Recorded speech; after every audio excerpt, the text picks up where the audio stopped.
Bonjour à tout le monde. Merci d'être là, si nombreux cette année.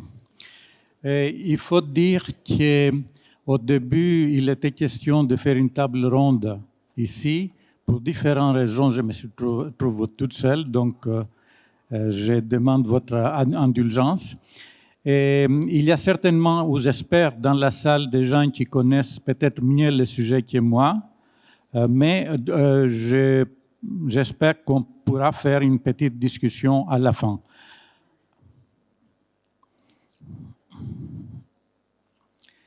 Donc, il y a 4 ans, j'ai présenté ici même un aperçu de l'intelligence artificielle et de ses applications dans les images en mouvement. Aujourd'hui, je vais essayer de présenter quelques évolutions. Vous avez certainement entendu parler de l'algorithme ChatGPT, capable d'écrire des textes, de faire des résumés, de traduire d'une langue à l'autre et même d'écrire des poèmes. Alors, pour commencer, vous imaginez bien, je lui ai donc demandé de se présenter en alexandrin et voici la réponse. Je ne sais pas si vous arrivez à lire.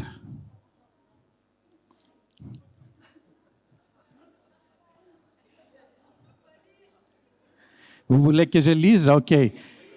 ChatGPT, gardien des mots, source du savoir, son esprit brillant illumine l'histoire. En alexandrin, il sculpte ses réponses, offrant aux curieux des mots en abondance. Tel une muse, il danse avec les vers, guidant les esprits avides des divers. Rime harmonieuse, cadence parfaite, ChatGPT captive les poètes. Son savoir infini, une étoile céleste, répondant aux questions, une voix célestelle. ChatGPT, virtuose de l'expression, un compagnon précieux, source d'émotion.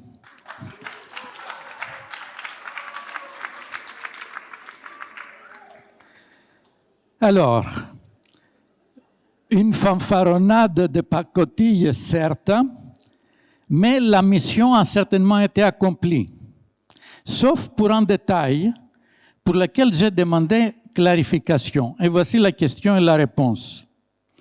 Ça veut dire quoi Célestel? Et la réponse, pardonnez mon erreur, Célestel n'est pas un mot existant en français. Il s'agit d'une création poétique pour trouver une rime appropriée dans le contexte. Veuillez accepter mes excuses pour toute confusion. Bon. On ne peut qu'accepter ces excuses si poliment demandées, mais je comprends que désormais, je dois rester sur mes gardes concernant certaines réponses. Alors, d'autres algorithmes fabriquent des images à partir de descriptions verbales.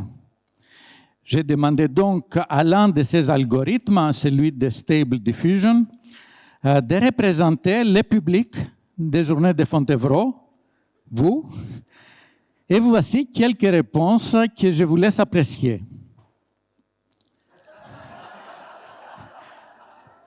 Vous vous reconnaissez peut-être? Cette dame, je crois que je l'ai vue.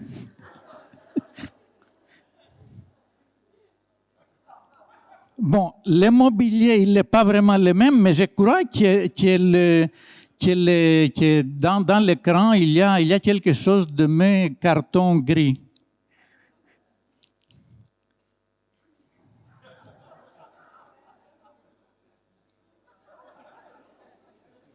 Et une plus fantaisiste. Alors, avec des versions payantes, parce que là, c'était des versions gratuites, et une plus grande insistance, on pourrait obtenir une meilleure finition. Avant de commencer, je voudrais vous présenter quelques autres images qui constituent déjà une tendance, à mon avis, car ces algorithmes sont capables de créer des caricatures plus vraies que nature.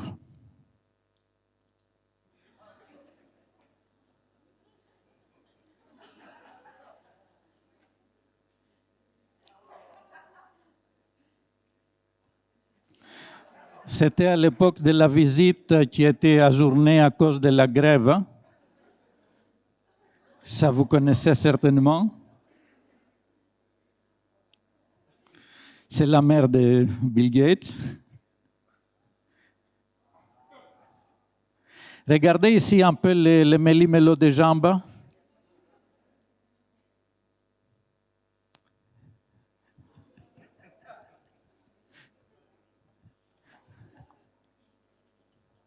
Bon.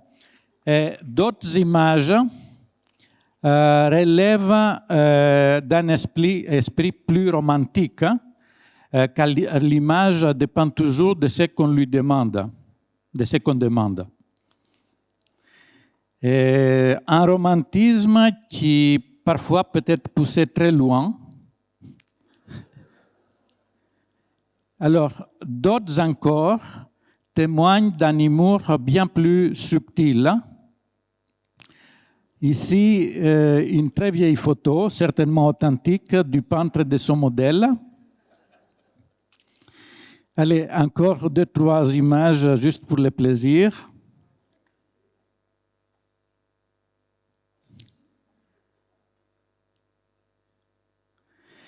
OK.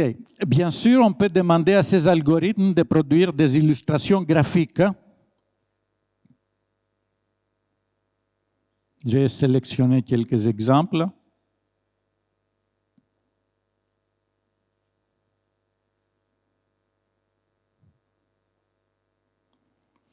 Mais les images, les styles les plus répandus sont des images comme celle-ci, celle-là ou celle-là. On peut également trouver des images qui imitent les styles, j'insiste sur le mot, des photographes comme Henri Cartier-Bresson.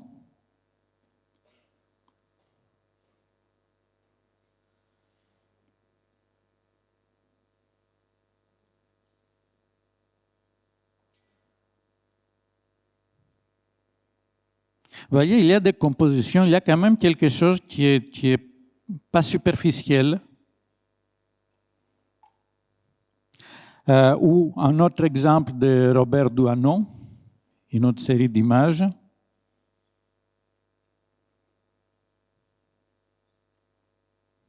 Un peu plus documentaire, plus sur le vif, prise sur le vif.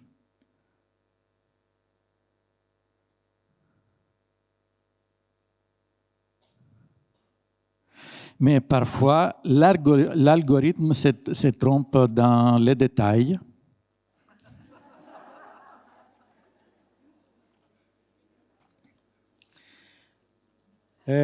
On peut aussi voir quelques vidéos de ceux qui circulent dans les réseaux sociaux.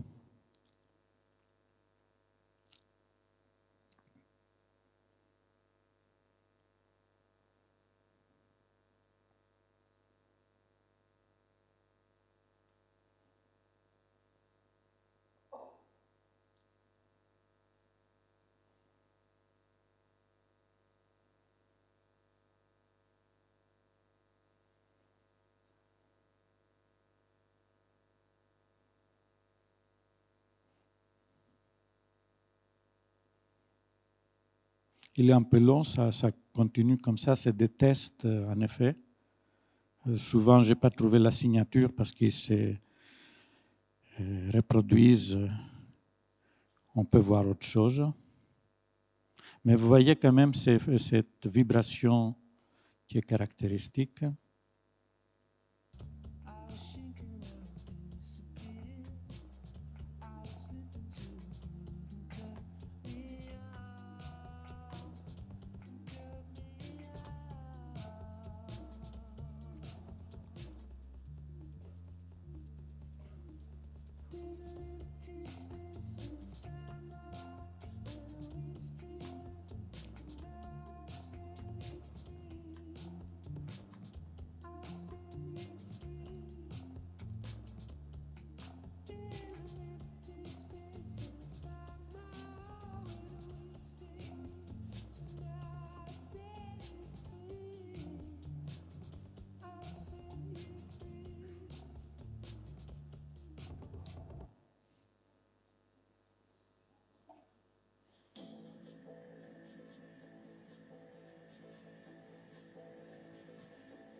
Ça vient de MoMA, du musée de New York. C'est un travail de Refik Anadol, unsupervised, qui était exposé, il est encore, je crois. Il a pris les collections du musée, il a fait une base de données, il a créé une série d'œuvres.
Et une dernière vidéo dont les personnages ont été fabriqués par Midjourney et animés ensuite. Merci à Sandra qui a déniché ces petits films de 2 minutes. C'est Imagine d'Anna Apter. Je peux le diffuser en entier parce qu'on le trouve sur l'Internet. Son anniversaire aujourd'hui, il a 13 ans. L'âge d'avoir enfin son compte Instagram. Enfin, non, c'est vrai que Insta a le même âge que lui et il n'est plus utilisé que par les gens qui ont le même âge que moi. Donc, un autre réseau social que je connais pas. Il a l'âge de pouvoir repartager en story toutes les personnes qui lui auront souhaité son anniversaire publiquement, à condition qu'il y en ait plusieurs, parce que s'il y en a qu'une, bah, c'est la honte. L'âge de pouvoir enfin inventer sa vie, d'être seul, prêt à tout pour se montrer entouré, pour exister. Alors il va falloir publier, forcément, se montrer, partager, se faire repartager, être drôle si possible, c'est mieux. Se démarquer, être là, le faire entendre, le faire savoir, le rappeler, être suivi, être aimé. Il a de la chance, parce que lui, il n'a pas connu ce temps terrible où être suivi par des inconnus, c'était flippant. Il va tout faire pour sortir du lot en pensant que c'est ça qui lui fera sortir la tête de l'eau. Il se dit que le bonheur n'est réel que lorsqu'il est partagé. Il a lu ça une fois sur le téléphone de sa mère. C'était écrit avec une typo libre de droit sur une photo de coucher de soleil, un truc comme ça. C'était signé Bouddha. Partager, tout, n'importe quoi. Tant qu'il y a de la matière, il y a du contenu. Et puis quand il n'y aura plus de matière, eh ben, il en fera du contenu. Un jour, il annoncera qu'à 18h, il fera une annonce qui annoncera que bientôt, il pourra parler d'un projet dont il ne peut rien dire tant que c'est pas fait et qui se fera probablement jamais. Et puis un jour, il fera un post pour dire qu'il refuse de jouer ce jeu-là. Il en a marre, il quitte les réseaux sociaux, voilà. Et puis il restera pour voir qui commentera, qui likera. Il y a des chances que tout le monde s'en foute, mais bon, on s'en fout. Imagine un enfant qui fête ses 13 ans dans un monde où tous les visages autour de lui n'existent pas. Un enfant qui doit se construire dans un monde où tout est faux, rien n'est réel, les gens sont seuls et les intelligences artificielles. Voilà, débrouille-toi avec ça.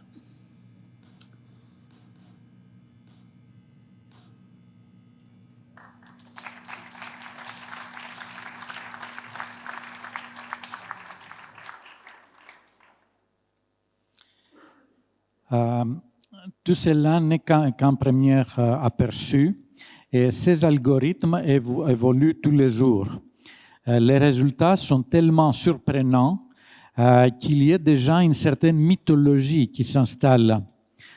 Intelligence artificielle, les mythes du XXIe siècle, intitulé Philosophie Magazine, son numéro dédié au sujet, il y a 2-3 mois. Cette mythologie est due à une certaine opacité qui entoure l'intelligence artificielle. On parle d'une boîte noire où les créateurs même, je cite, du code ne savent pas exactement ce qui se passe à son intérieur. Certains corps de métier commencent à s'inquiéter des scénaristes, des graphistes, des comédiens, des journalistes, des traducteurs, des comptables et d'autres. Les premières grèves des comédiens ont eu même lieu aux États-Unis au début de l'été. Le terme même d'intelligence engage déjà des fantasmes, à tort et à raison à la fois. Pour ceux qui aiment tout simplifier, c'est aussitôt le grand remplacement qui se pointe. On peut essayer de faire mieux. Soulever le couvercle de la boîte noire et regarder à son intérieur pour voir d'abord comment fonctionnent ces algorithmes. À la fin, on va essayer de faire des observations et de formuler des questions.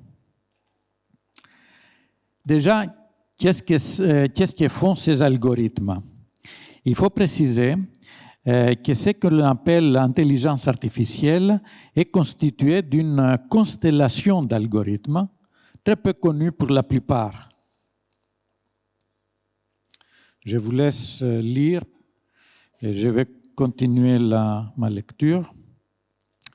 Ces algorithmes écrivent des textes, retouchent des images, créent des vidéos, créent de la musique et des voix, prennent des notes de réunions, détectent des contenus plagiés, fabriquent des sites Internet, résument des documents, etc. De cette constellation, nous allons examiner quelques algorithmes stars de traitement d'images, puisque c'est ça qui nous concerne plutôt, avant d'évoquer les principes du fonctionnement de l'algorithme vedette ChatGPT. Des principaux algorithmes graphiques, Midjourney crée des images à partir de demandes écrites. Je vous laisse voir une petite vidéo capture d'écran sur le site de Midjourney qui présente des images fabriquées avec cet algorithme.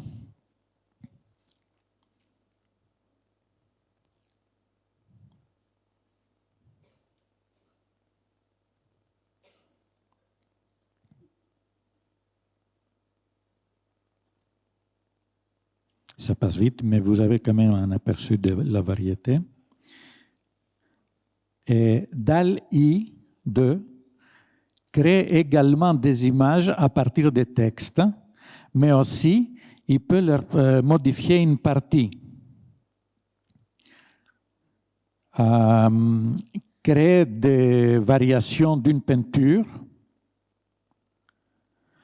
ou ajouter un contexte à l'image, comme ici sur la jeune fille à la perle de Vermeer. Un autre algorithme, Gen2 de Rangway et Stable Diffusion, sont deux différents, crée également des images à partir des textes, comme ici, ou bien transforme des vidéos en des animations ou d'autres styles d'images. En haut, vous voyez la vidéo du départ et ensuite, c'est l'image telle qu'elle peut se faire. En paramétrant l'algorithme, on peut avoir des traits plus ou moins proches de l'image vidéo ou plus ou moins libres et aléatoires.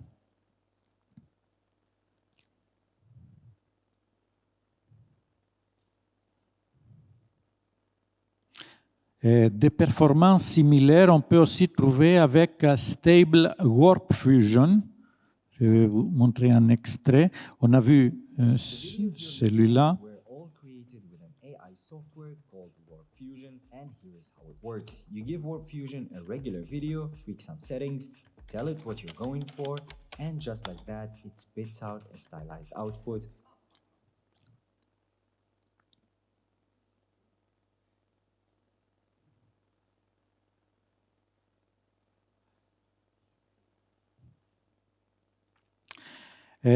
Après cet aperçu, j'aimerais qu'on s'attarde un peu sur leur fonctionnement. Mais déjà, qu'est-ce que c'est qu'un algorithme? Pour parler vraiment très simplement, un algorithme est une suite d'actions comme lorsqu'on se lave les mains. On ouvre le robinet, on mouille les mains, on prend le savon, on frotte, on pose le savon, on rince, on ferme le robinet, on s'essuie. Si on remplace ces actions par des consignes mathématiques, on a un algorithme, une suite donc d'instructions qu'un ordinateur peut comprendre. Comment apprennent les algorithmes? Dans une première phase, on leur montre une très grande collection d'exemples à partir d'énormes bases de données en les nommant. Ceci est une voiture. Ceci est un chat, etc. Cet entraînement, on l'appelle apprentissage supervisé. À partir d'un moment, l'algorithme devient capable d'identifier statistiquement et par ressemblance les objets, tout seul. Un exemple, cette image représente une voiture. Une voiture, elle a 4 roues.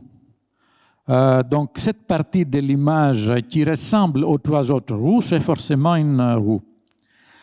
Dans la catégorie des algorithmes appelés GAN, Generative Adversarial Network, les algorithmes peuvent apprendre par leurs propres erreurs. Une partie d'eux propose des réponses et une autre les vérifie. Cette concurrence finit par peaufiner les réponses. On parle dans ces cas d'apprentissage non supervisé ou apprentissage automatique. Il y a une troisième catégorie qui est l'apprentissage par renforcement humain. Dans ce cas, l'algorithme doit respecter un ensemble de règles qui lui sont imposées. C'est une manière d'éviter des dérapages racistes ou autres produits spontanément à travers les stéréotypes qui prolifèrent au sein des bases de données. Les algorithmes s'organisent avec des connexions en réseau. On parle souvent de neurones artificiels ou de réseaux neuronaux, car ces réseaux s'inspirent de processus biologiques. Si on stimule un neurone biologique à une extrémité, il envoie ou pas une décharge à son autre extrémité. La présence ou l'absence de cette décharge constitue un message transmis à un neuron suivant. Cette dernière va décharger à son tour s'il reçoit un nombre de messages au-dessus d'une moyenne. De cette manière, un réseau ne retient que des éléments significatifs en éliminant les bruits. Des neurones forment donc des réseaux qui s'organisent en une variété d'architectures.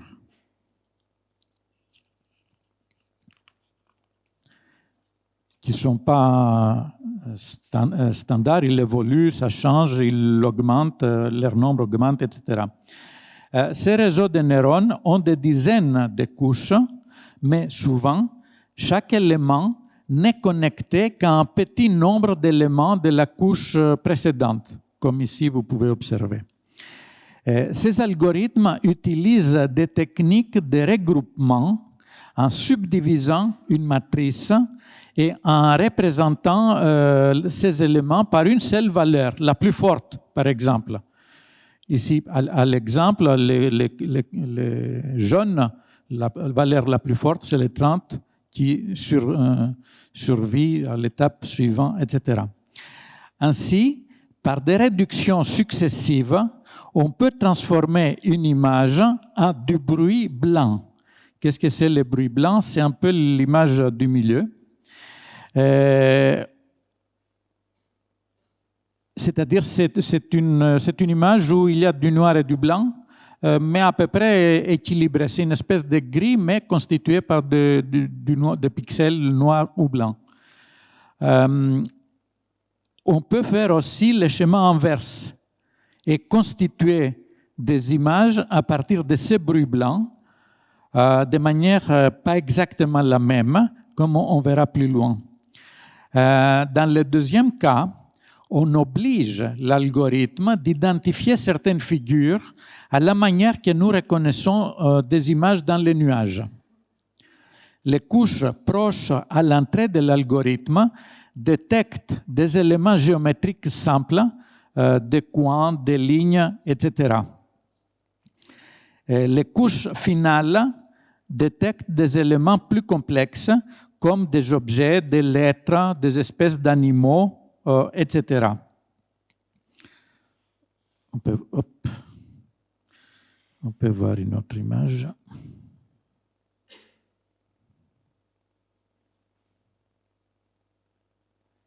Vous voyez, j'espère, il y a deux catégories différentes.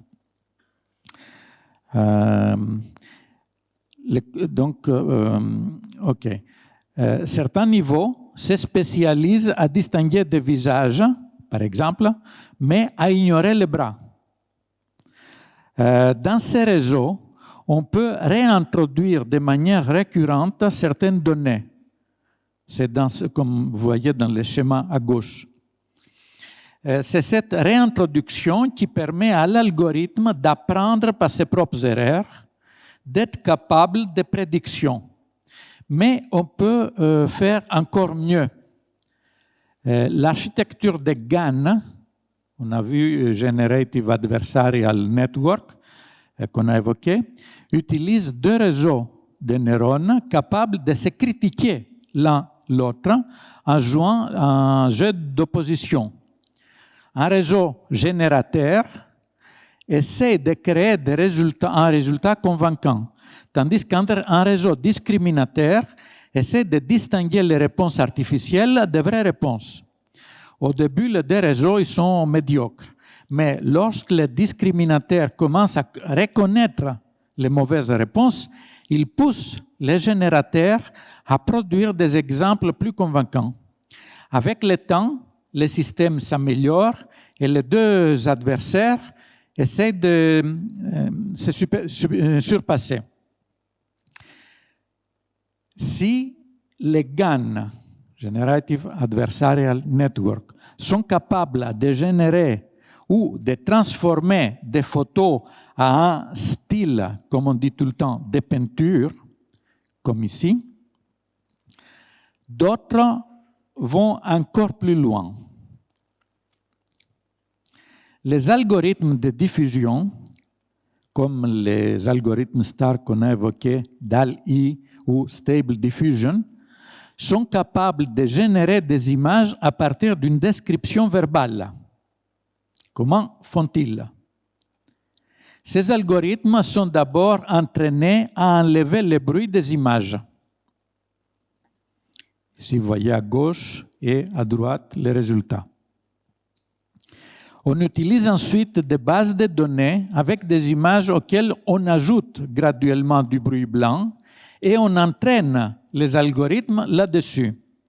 Ainsi entraînés, les algorithmes sont capables d'inventer des images en leur enlevant progressivement le bruit, comme ici. On les guide, l'algorithme, on les pousse, on l'oriente. Je veux un visage comme ça, comme ça, comme ça, et petit à petit, il parvient.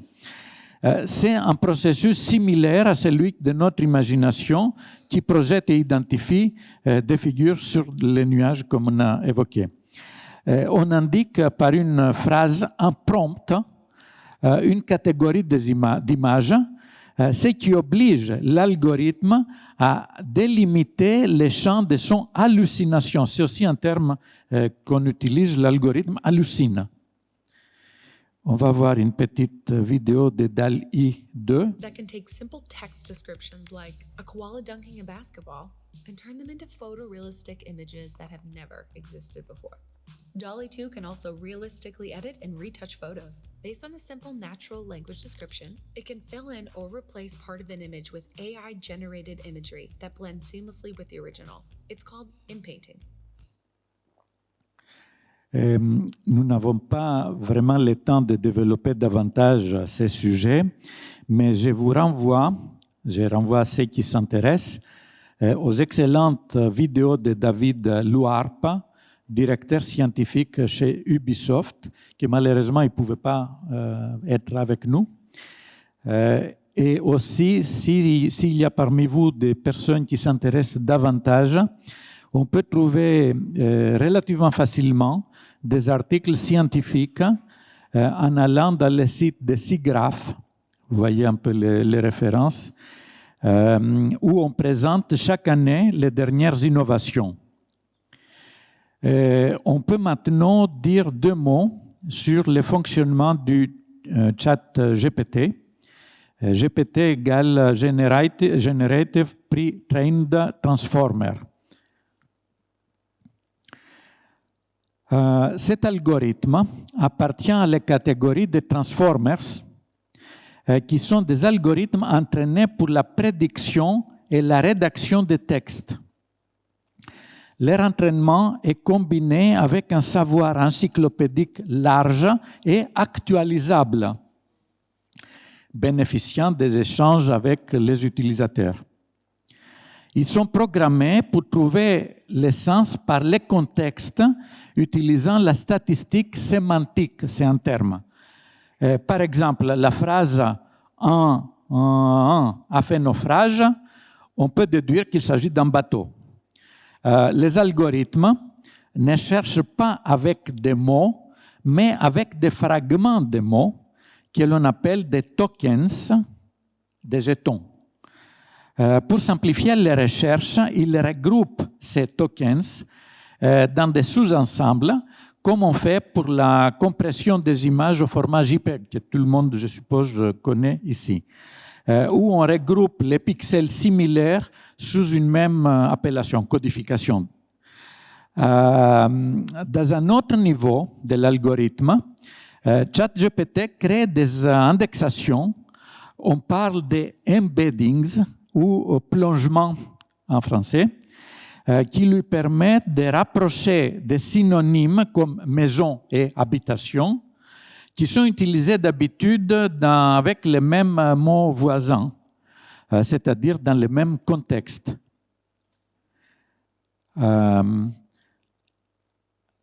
Plus les mots sont proches comparativement dans cet espace sémantique, et plus ils vont avoir le même sens. Bon, je n'entre pas vraiment plus dans les détails, mais je vous donne un aperçu pour avoir le temps d'aller jusqu'au bout. Ces algorithmes utilisent aussi des prompts, des sortes de raccourcis où chaque terme intervient et conditionne la totalité du texte et de l'image. Dans le poème de tout à l'heure, le prompt alexandrin a transformé la totalité du texte.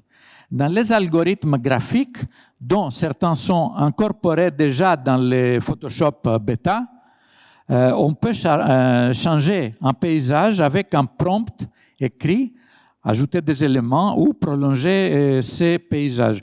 Je vous montre une petite publicité que vous avez peut-être rencontrée, c'est pour les Photoshop, les évolutions.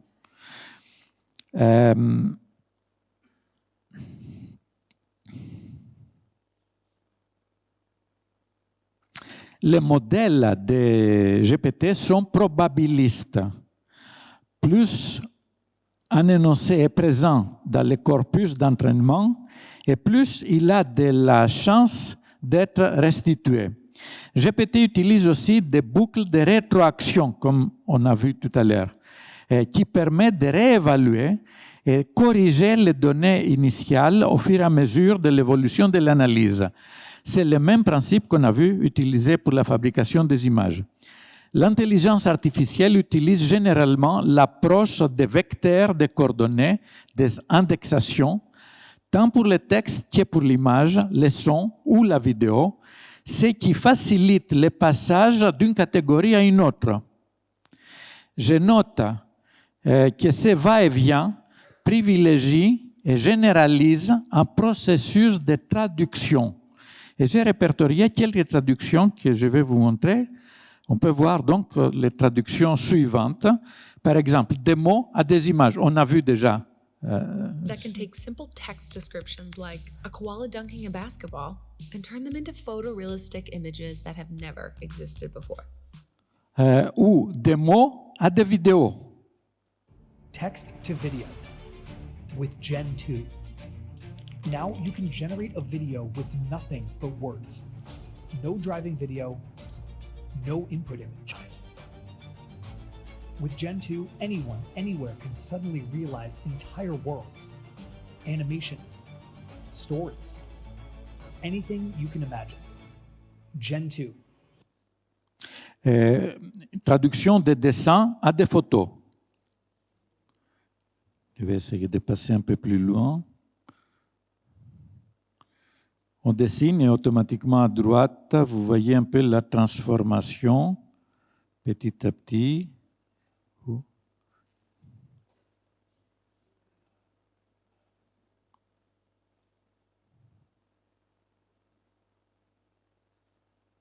Je saute un tout petit peu plus loin.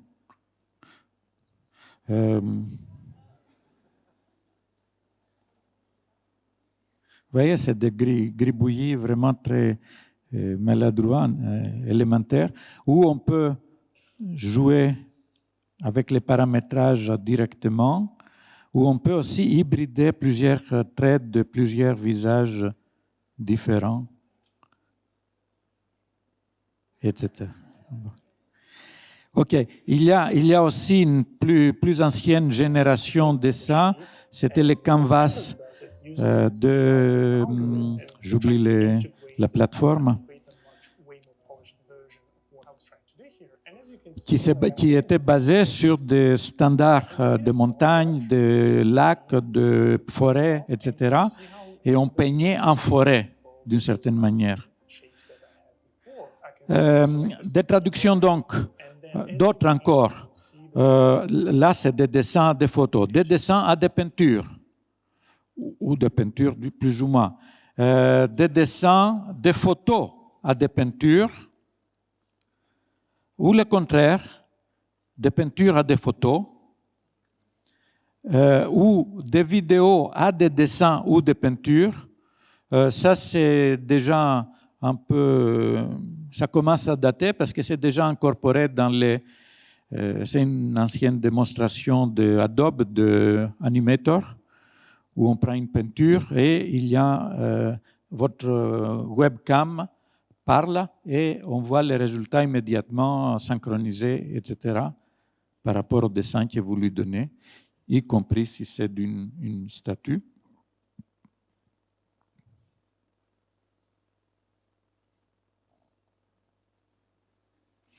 Voilà, où on peut traduire encore des vidéos à des vidéos pour les vieillir, les rajeunir ou changer le sexe, en l'occurrence.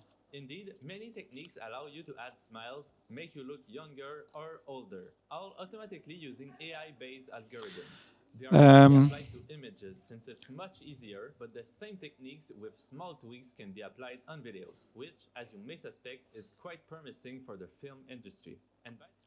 On peut aussi utiliser des images et fabriquer des sons. Ici, j'ai pris cette image et le son qu'il m'a proposé. C'est un peu l'ambiance d'un musée. Hein? C'est son interprétation. Ou on peut aussi traduire des images à des musiques. Je vais vous montrer deux exemples. J'ai essayé de voir un peu qu'est-ce que ça donne en simplifiant radicalement. La première image, que je ne vous la présente pas parce que c'est une ligne simple, verticale. Et donc, premier exemple, c'est une ligne horizontale, tout bête, tout simple. Et voici le son qui a produit.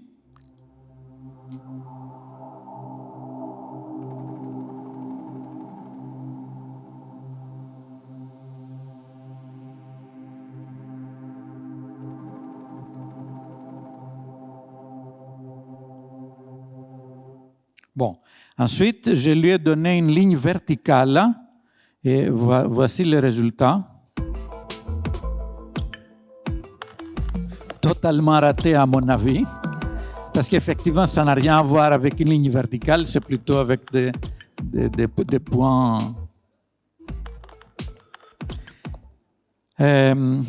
OK. On peut aussi traduire des sons à du mouvement. Je vais essayer de l'avancer un tout petit peu.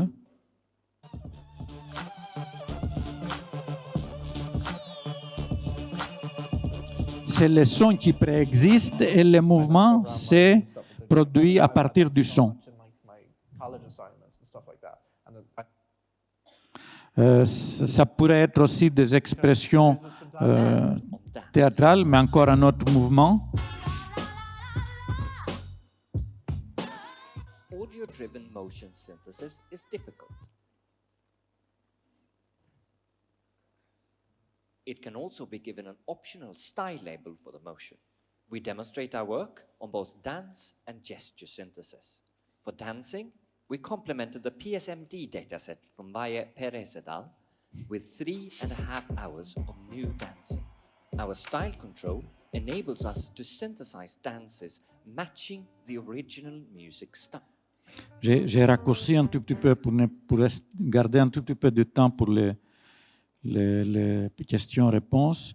Il peut décliner, intervaller les attitudes, et là il compare avec d'autres algorithmes, mais ici c'est intéressant parce qu'il fait une gamme d'intervalles. Or when you're scared. We've had all these kinds of dreams that make us feel all sorts of great things. But some dreams are just... We note that our method is very general and can be applied to other types of motion as well, such as locomotion.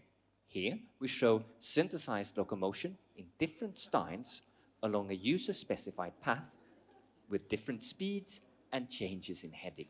Etc. Donc, et bien entendu, concernant les traductions, on peut traduire de la parole à l'écriture. Je dicte et mon téléphone écrit. De l'écriture à la parole, mon téléphone lit mes emails, ou bien d'une langue à l'autre, Google Traduction, etc. À partir de ces parcours, nous pouvons faire quelques observations et formuler des questions qui émergent, ce qui pourra donner matière à la discussion si on a le temps. Je crois qu'on a 6 minutes à peu près.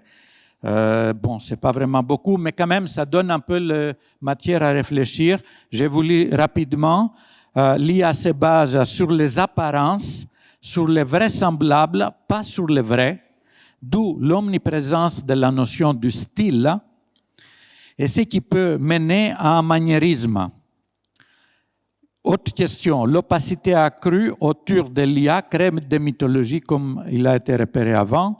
Nous constatons que l'arrivée du deepfake met en contrepartie l'apparition d'une méfiance à l'égard des images et forcément d'un esprit critique.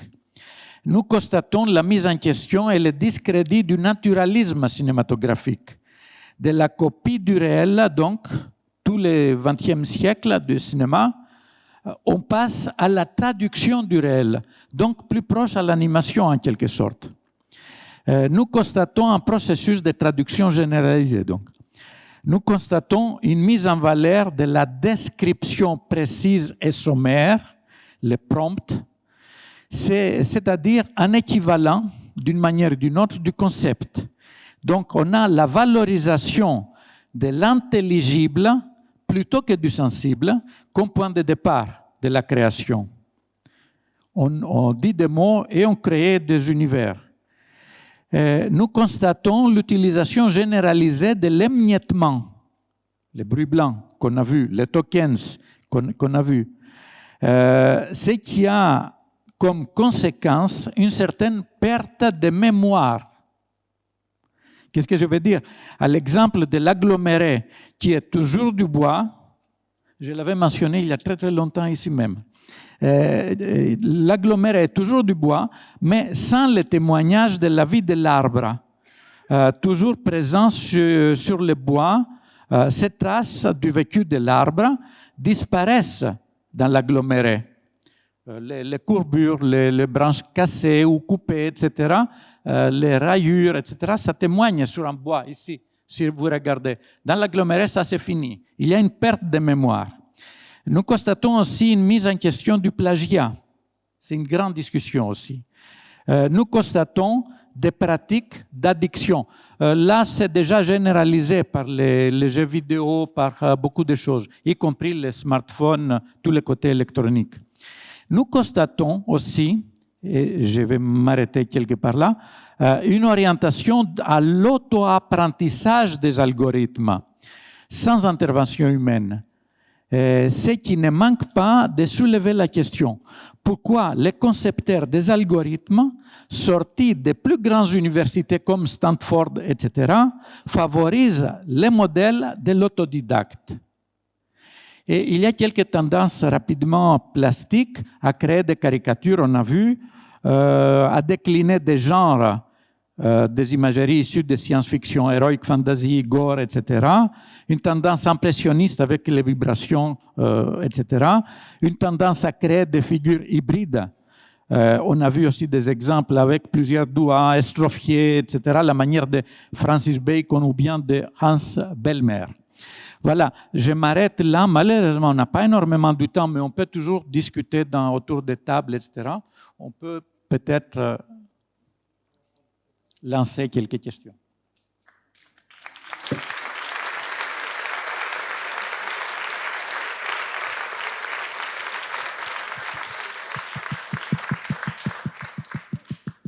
Oui, alors, par devant là-bas. Le micro arrive derrière vous. Bonjour, merci pour la présentation. Je voudrais ajouter quelques éléments de contexte par rapport aux IA. Beaucoup des intelligences artificielles génératives que vous avez présentées ici sont construites sur des bases de données qui sont collectées illégalement sur Internet, c'est-à-dire du vol de toutes les images qui sont sur les réseaux sociaux, ce qui pose évidemment un énorme problème de droit d'auteur. Et bon, là, vous avez présenté des artistes qui sont décédés depuis longtemps, mais c'est aussi des auteurs en activité actuellement dont on se sert du travail pour créer des nouvelles images. Ça commence à être adopté dans plusieurs entreprises. On a eu MacGuff et Dada en France qui se sont servis des intelligences artificielles génératives pour assister ou remplacer, c'est la grande question, le travail d'artiste. Et dans le droit, et je serais très intéressé d'avoir peut-être l'avis de la SACD, si Madame Jaillot veut intervenir, sur le droit légal qu'on a à l'utilisation de ces technologies. Voilà. Et personnellement, en tant que technicien, je suis très inquiet qu'on a le phénomène qui est en train de se faire aux États-Unis avec les scénaristes et les acteurs, où on passe d'un travail artistique à d'un coup capter votre performance sur quelques jours et puis à demander à des opératrices d'intelligence artificielle de compléter votre travail. Ça a été fait déjà par Disney et plusieurs grandes entreprises américaines. Donc il y a des questions sur le droit du travail, le droit d'auteur et juste nos vies et nos manières de gagner notre vie qui sont remises en question par ces technologies, et j'aimerais bien que ce soit aussi abordé. Voilà, merci. Et là, le micro, elle peut le...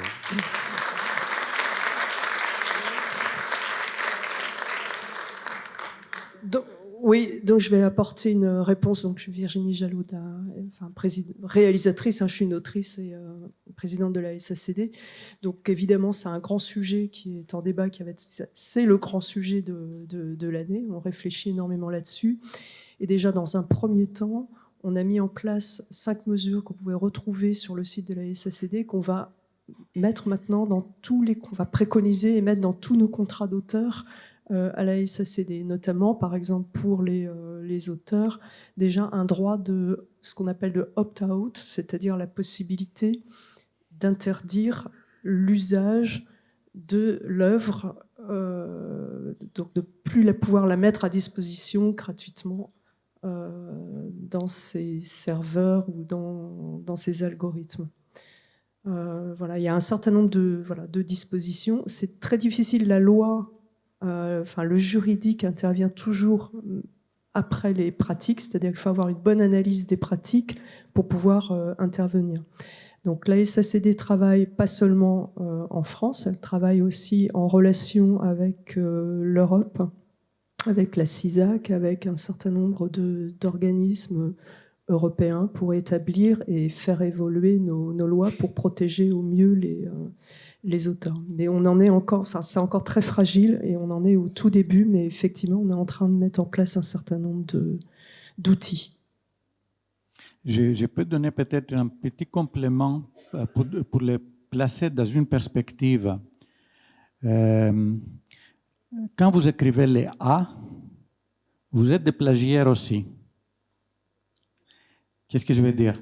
Dans les grottes préhistoriques, il y avait quelqu'un, un artiste préhistorique, qui a dessiné de bovins.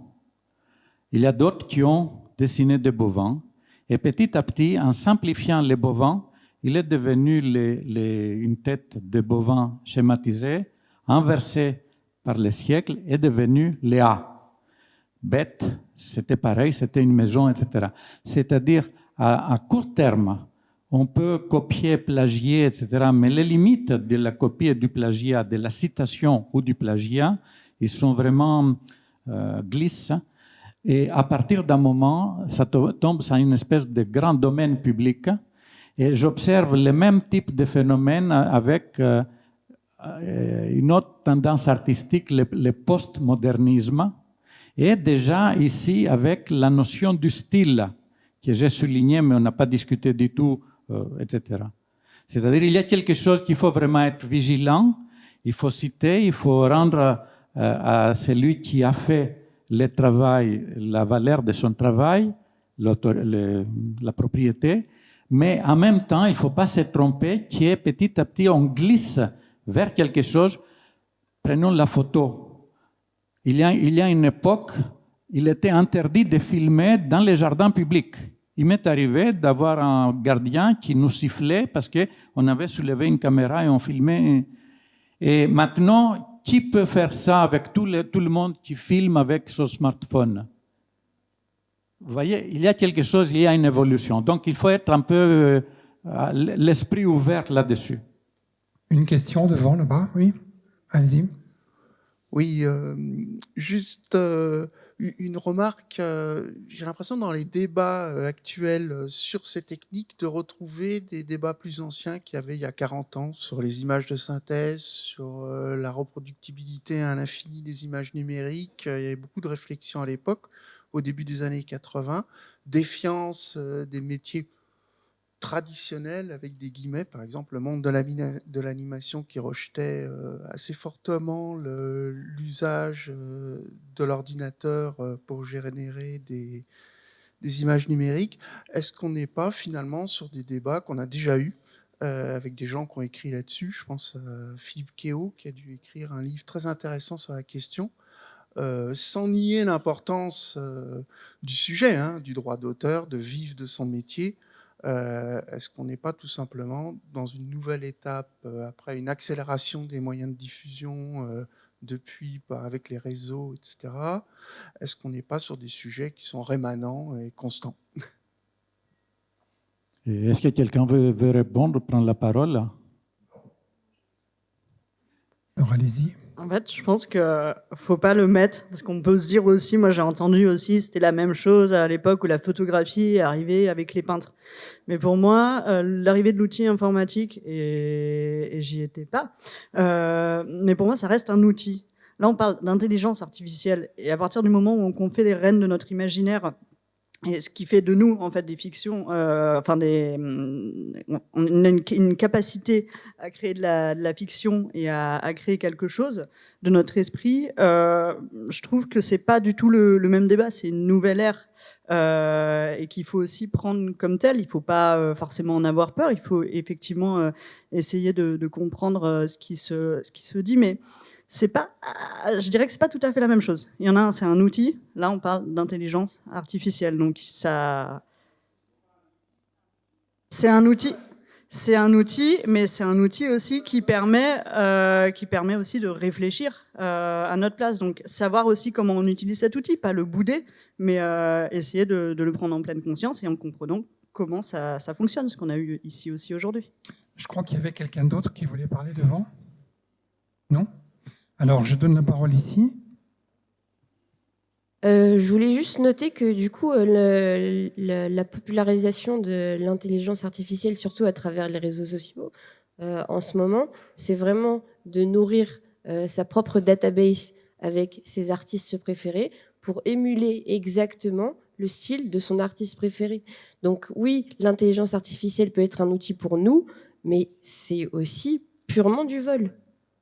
Et c'est pour ça que d'ailleurs, il y a certaines databases et certaines intelligences artificielles qui ne peuvent pas être copyrightées parce que justement, elles utilisent des œuvres qui elles-mêmes ont été copyrightées mais ont été récupérées et volées.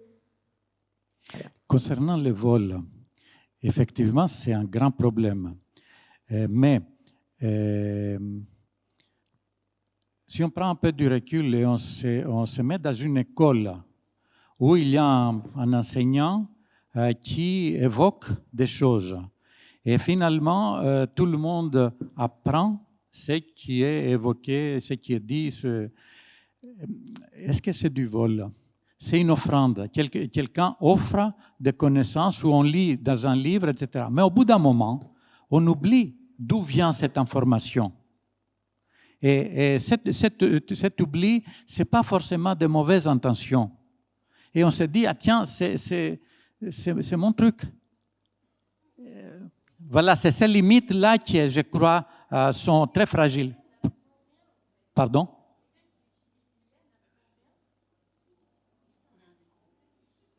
Quelqu'un qui utilise l'intelligence artificielle, je parle de l'utilisation populaire en ce moment, des gens qui ne veulent pas dessiner, mais qui veulent que leurs idées soient concrétisées, ces personnes n'apprennent rien.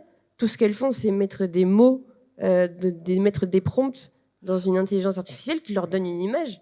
Non, c'est pas ça que j'ai comparé comment l'intelligence artificielle, les algorithmes apprennent en piochant, en émiettant, en récupérant tous les savoirs qui existent, etc. Tout à l'heure, il y avait un panneau gris et je pense que, je ne sais pas si d'autres utilisent des images grises comme fond à Fontevraud concrètement. Donc peut-être c'était mes propres images qui ont été récupérées et utilisées. Néanmoins, ce n'est pas vraiment quelque chose une propriété.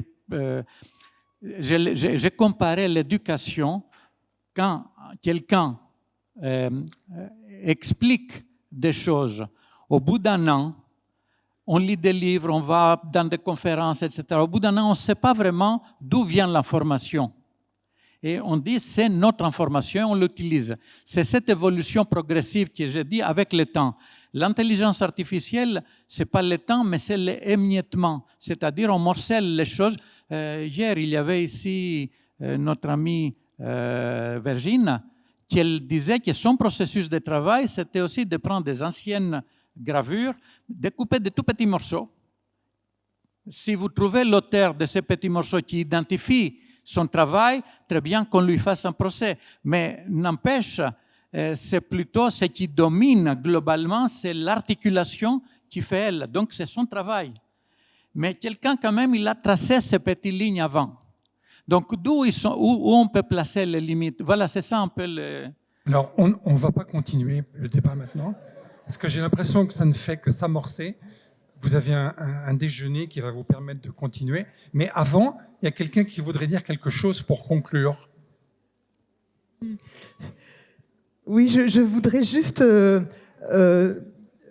partager des réflexions pour nourrir les nôtres, les vôtres. Je voudrais citer deux mentors, professeurs universitaires que j'ai eu la chance d'avoir à ATI. Le premier, c'est Edmond Couchot, qui a été mon directeur de recherche et qui a dit, à partir on parlait de l'animation 3D, c'est un point de rupture parce que pour la première fois dans l'histoire de l'art, l'outil repose sur un langage, le langage informatique. Donc là, il y avait un avant, un après. Et donc moi, j'ai vraiment suivi cet enseignement-là. Et Michel Brett, un de ses collègues, qui à l'époque, on appelait ça, fin des années 80, l'animation comportementale, où il n'animait pas ses personnages, Mais il leur disait quoi faire avec des algorithmes. Tu fais un pas en avant et puis si tu rencontres un obstacle, tu contournes par la gauche. Et je terminerai avec une installation qu'il avait faite et qui a été montrée notamment à la maison de la photographie à Paris, La Danseuse. Donc il programme ce personnage qui ne sait rien faire, qui sait apprendre. Et donc c'est la question de l'input. La danseuse est mise dans l'exposition qui durait, je ne sais pas, 10 jours. Au départ, elle ne sait rien faire, la pauvre. Et il y a une ceinture de motion capture. Et donc, les visiteurs vont mettre cette ceinture et lui apprendre des choses. Et au fil des jours et des expériences, la danseuse virtuelle apprend chaque personne lui montre. Et à la fin, elle sait faire des choses que les humains lui ont appris. Voilà, donc je voulais juste citer ces deux personnages-là. Merci bien pour ce témoignage. Merci beaucoup, ça sera le mot de la fin. Merci beaucoup, Georges.